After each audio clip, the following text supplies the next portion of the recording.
Hi Greedy 3Ds. I firmly believe there are two kinds of people when it comes to 3D printing.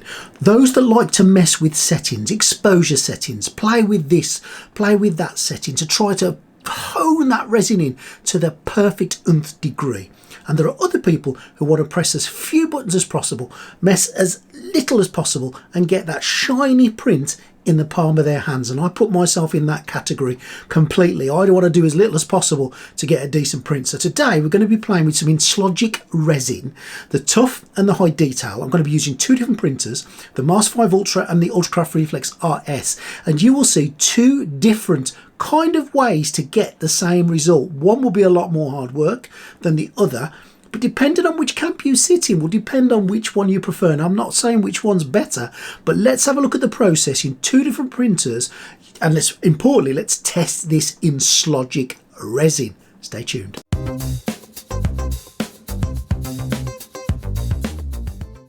Now, I'd never heard of Inslogic when they came to me and asked me would I like to test a couple of their resins in my printers, and of course I jumped at the chance. We're going to be checking a couple. We're going to be using the tough resin, which is just under 30 quid a kilogram, and we're also going to be using the high detail resin. Never tried it before, never really heard of this company, but let's have a little play and see how we get on. So this is the Inslogic tough resin and high detail resin, the two resins we're going to be playing with today. Rather unusual shaped bottle. This doesn't actually fit into anywhere that I can ascertain, but strange shaped bottle. Fairly interesting though, I would suggest. 1 kilogram of each. We're going to start off using Chitu Box Pro, and I'm going to use the Mars 5 Ultra profile. Now you can see I've got 6 frozen XP tests on there because I'm going to be using the RF test. We'll come back to that in a bit, and I'm going to pour in the resin in now.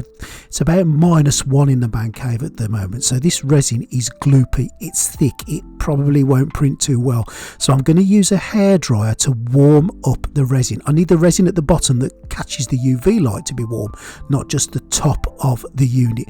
I'm going to put the lid on, and I'm going to use the little Elegoo air fan assisted heater. I'm going to turn that on and let that bring the temperature inside up to 25.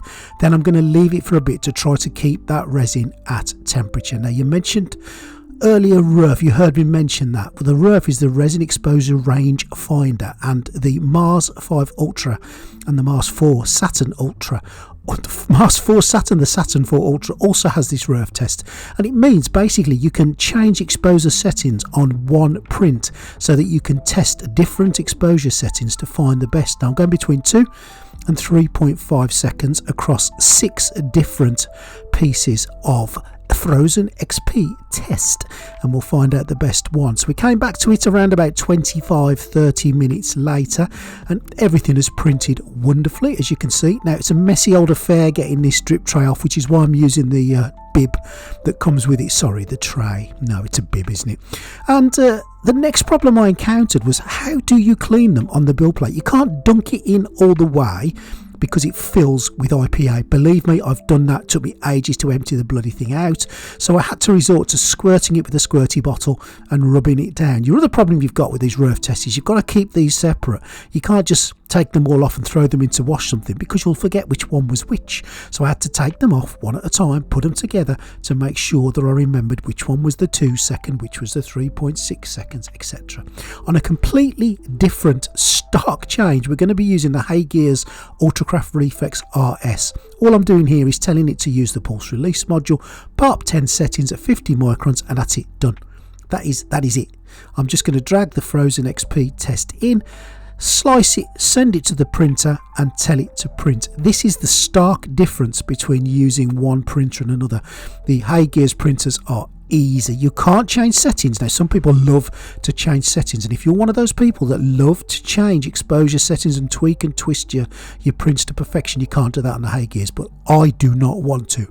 Believe me, I do not want to. I just want to press print and see the thing done. And after about 20 minutes, it took probably a bit longer than that, actually about half an hour, because I had to warm the resin up, because it took a while, because as I say, it was -1 in there.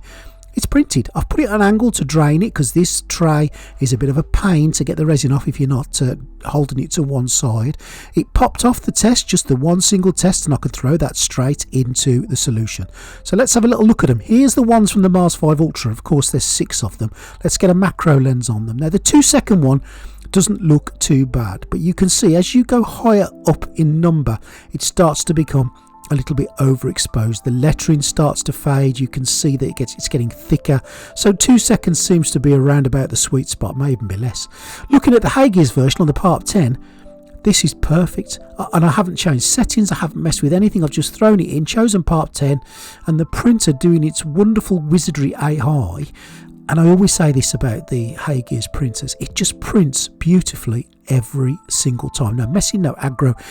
It is my choice, it is my go-to printer. For this reason alone, everything prints wonderfully.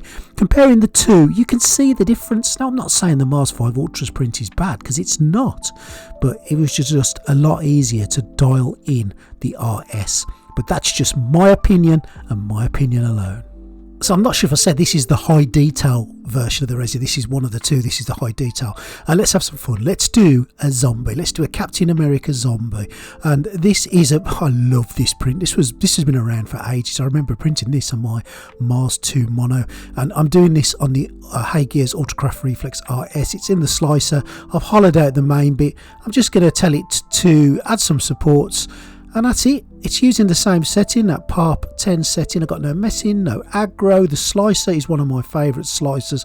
I prefer this one to Chitubox. Again, that's just my preference. I'm not saying you will share that preference, but I love this slicer. So I'm going to send this zombie cap across to the UltraCraft Reflex RS, and I have 100% confidence that this thing is just going to print beautifully. Let's see if my confidence is justified, shall we? A few hours later, returning to the RS, and phew, yes, confidence upheld. It's printed wonderfully. Supports have just fallen off as usual, and let's have a little closer look at it. So this is just the high resolution, the high detail resin, 50 microns, printed on the RS, the Inslogic resin. Wonderful. Absolutely no problems with it. I'm happy that the RS has done its job. The Inslogic I don't know why they've called it this. The Inslogic resin has done its job. Now it's going to need a cleanup, of course it is. Might be looking at how to reduce that cleanup in future videos, but it is going to need a little bit of a cleanup. That is not anything to do with the resin or the printer. That's just support settings. So let's print this now on the Mars 5 Ultra. I'm going to use the same settings I used, which gave us the best result in the resin test. So it's going to be a 2-second exposure time. All the other settings are the same. Let's see how that one gets on. Well, Mars 5 Ultra, 2-second exposure on the Inslogic high detail throughout what looks like a wonderful Captain America print. Give him a bit of a clean up. Got the supports off usual way with a hairdryer, and there he is. I'm happy with that. The detail's fine. The detail is perfect. The support settings came off just the same. You've still got the dips at the back, the little divots, the little nuggins that you've got to get off. But do you know what? It turned out really, really nice. This is a little bit of a pat on the back to the Inslogic high detail and the Mars 5 Ultra, and there's the two together, big zombie daddy and little zombie son, big one obviously on the RS, all done with the high detail resin. And I put them both together just so you could see them both together, and I can't really see any difference in the detail between them, to be honest. I'm happy with both of those. The Mars 5 Ultra, as I say, was a 2-second exposure time, and the RS was PARP 10, and they printed beautifully. So I'm going to say hats off to this resin. Yep, fine. I'd have no problem in recommending the Inslogic high detail on either of your machines. 2-second exposure if you're going to do it you manually yourself. We're going to move on to the Inslogic Tough resin now. Solid grey again. I'm going to get this one into the RS to give it a bit of a blast. Quite thick and gloopy, but it is really cold in the man cave, so the heater in the Heygears is going to work. It's going to earn its money today. Now, this is interesting. I don't get many failures on the RS, but this is Tough resin by Inslogic on the RS, printed at the PARP 10 setting, and the thing is just shattering as it comes off the build plate. I've not had any resin do this before, but this one has definitely done it. Now, I've done this twice and it's done the same thing twice, so maybe something to do with the setting. Let's try it again on the RS before we call it a day on that. I'm going to re-slice it, but this time I'm going to be doing exactly the same, but with the PAP 10 resin setting. Let's see if this makes any difference at all. So half hour or so later, and the same frozen XP test using PAP 10 setting. Still not good. The thing just shattered off the build plate. Now this is the high toughness resin. I've tried it on 2 different settings and I've printed it numerous times on the RS, and each time the resin just disintegrated off the build plate. Far from high toughness. So I'm going to try it in the Mars 5 Ultra. Now the good thing with the Mars 5 Ultra is we can change the exposure settings, and I have used that 6 again, and I've gone from a 2.5 second right the way up to around about a 4.5 second exposure time. The lower time ones didn't even print, so I ended up with just 5, and they shattered. All of them broke to some degree or other. The only other thing I did with this was I upped the base level, the initial burning layers, up to 45 seconds, and still this resin has shattered. I cannot get this resin to print on either the Mars 5 Ultra or the RS, so the high toughness for me from Inslogic is just a non-starter. I can't get it to work. So there we go, 2 resins tested, the Inslogic high detail and the toughness, with only 1 success out of the 2. Now I've not had any failures on the RS, so I was quite interested to see that, and I'm kind of pleased that it failed on the Mars 5 Ultra as well, because I was starting to lose what's happened to me RS, but it failed on both of them. I don't know if it's a dodgy batch of resin. I don't know if I need to play with settings some more. Now the recommended settings were 45 second burning layer and a 2.5 second exposure time, and that didn't really work, so I upped it to 4.5 seconds. It still didn't work. Now you may have used this resin and you may have dialed it in, and if so, let me know the settings that you've got to work on it. But for me, all I can say is I've tested it on 2 machines, I've changed the settings, and it's a non-starter for me.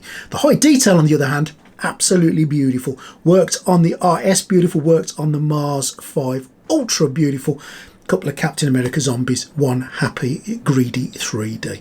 Hope you found that useful. Let me know what you think about this resin in the comments below. Have you used it? Have you had a success with it? Have you had bad failures with it?